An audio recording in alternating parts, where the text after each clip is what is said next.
we have the horses now, so we're going to show you a little bit of what you do before you ride them. So we're not up to riding in Memphis yet. She's still in training, so part of her training is going to be she's going to pony here behind Jonah. So pony means I'm going to lead her behind as I ride Jonah. I'm just going to keep her on this rope halter lead rope that she's on and just ride around and let her follow behind. It's really kind of good for the horse to see that it's okay that somebody's sitting on the back of another horse, and she'll learn some things from that. But obviously before we ride, we got to prep them. So that involves grooming them, brushing them. We also have to clean out their hooves. So we'll see. Oh yeah, I haven't done hers yet. She's usually pretty good about giving me her hoof, so we'll see how she does. So I teach my horses, everybody has their own little thing, but I teach my horses where I just come down and I tap right here and kind of say foot. And if she doesn't want to give it to me, then I can pick it up. But I don't have my hoof pick in my hand, but all this stuff we got to clean out. So, well, that was a little temperamental, wasn't it? But so here, I'll get the hoof pick and just show you how it works. So I know we don't need all the shenanigans this time, girl. So foot. So she should calmly give it to me, but we need to get all this dirt, and they have a ton of room and they seem to always walk in poop. So we gotta get the poop out of there, and we gotta clean this out. So this is called the frog. This is actually their shock absorber, and this is their sole. This is hard. This isn't hard. And then they have the hoof wall out here. But I do this, for one, you got to get this cleaned out because they can get something called thrush in there. I know, just a minute, girl.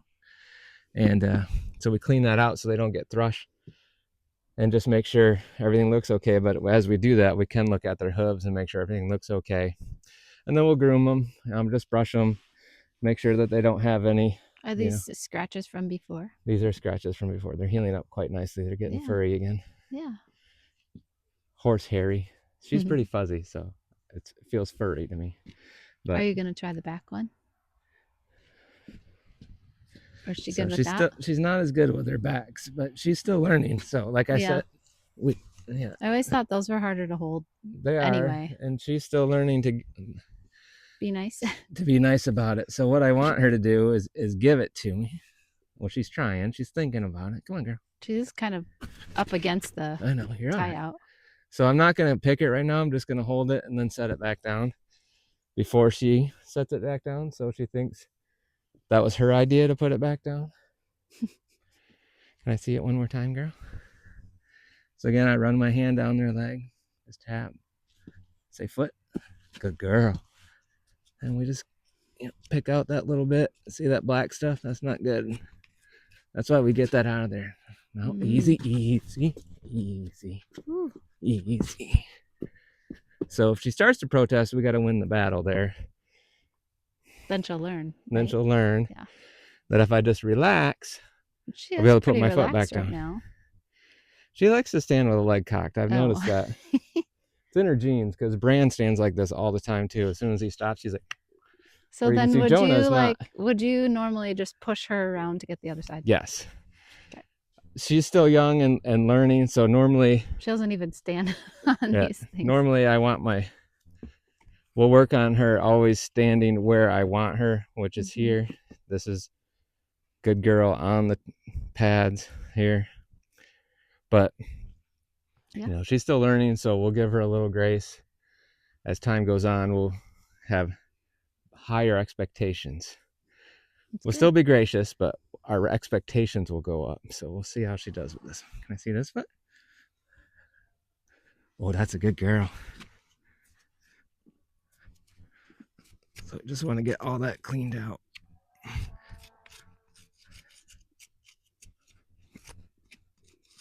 And we just look and make sure everything looks all right. No cracks or chips. You also got to get up in there a little bit. Sometimes they have deep holes in there. Yeah. But she has the littlest feet. See how she does. She's already kind of relaxed. That's a good sign. I know. got to work those muscles that we're still building up. I could never hold that back one very well. She doesn't have it, but I find oftentimes this leg on most horses seems to be the fart trigger. And you hold that foot and now it's, but that's kind of how you clean out their feet. That's one of the most important things to do besides brushing them and grooming them. So we're not going to film. What, she's scared now? We got to do all the same stuff to Jonah, but we're not going to film that. So we got Jonah here. He's almost ready to go. But one thing I want to point out, when you throw the saddle on the horse, it's always good to pull this pad up here at the front so that as you ride, you're not putting more pressure up here on their withers than is necessary. You think if you have a tight shirt on or something and you need to untuck it a little bit to feel more comfortable, it's kind of that same kind of thing. So it should have some room in there so when I sit on the saddle and push things down, it doesn't pull hard on his withers and make him uncomfortable. So slight change of pronouns. We're going to just be walking out here together because Jonah's really full of energy this morning. And I don't have the time to go run him around forever and get him kind of more relaxed. So we're just going to walk, and Chrissy's going to walk with us. It's good for Memphis to see that this is going on. So yeah, true. So we're just going to walk. Oh, we can be relaxed, Jonah. It's all right. Come on, girl. Yeah, you're okay, buddy. Yeah.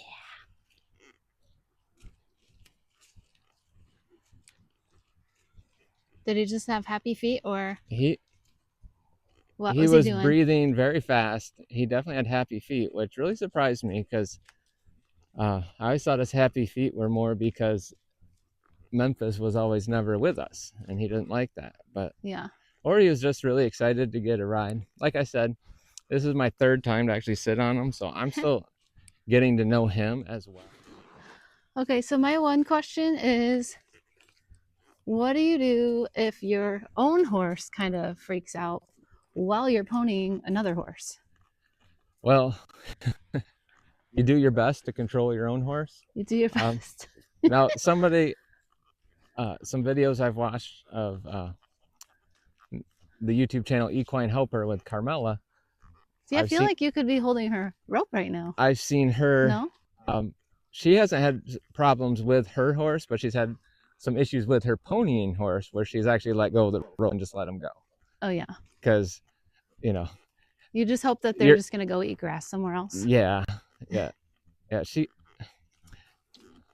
I know these two like to be together, so I'm not horribly concerned if I had to let her go to control him, because that could be the other thing too, is if he got too crazy, we would just let go of her and hope she would just either follow us or eat grass or something. But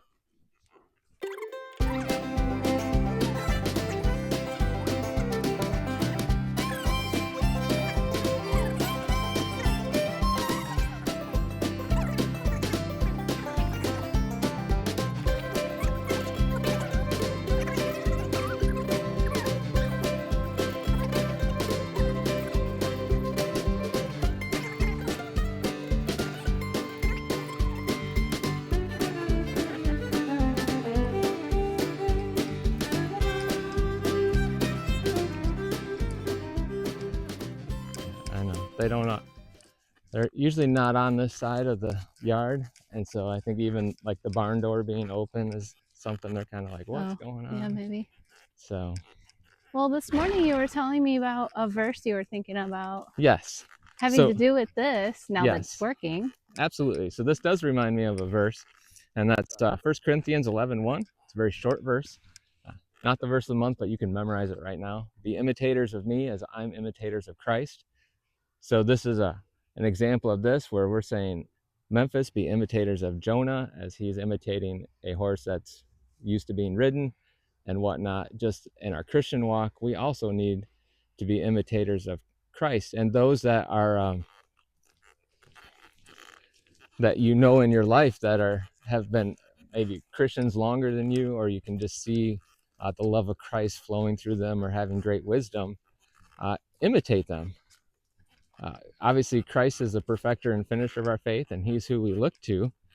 But why not use the people around you that you also see are walking the Christian walk, doing the best they can, no biting, and then you can imitate those people as well.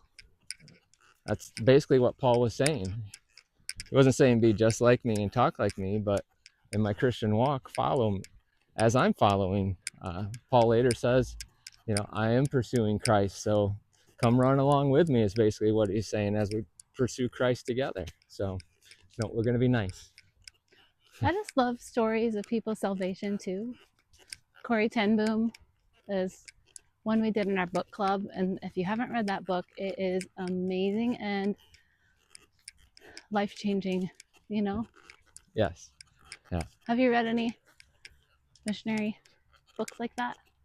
I haven't read like the missionary book. Well, a few I have read, but I've read a lot of just church history stuff, and the guys around the Reformation time in the 1600s and whatnot that have amazing life, and you can see how they all worked together as they were Those are salvation changing history stories and too. their salvation stories as they just read the Bible or went to have.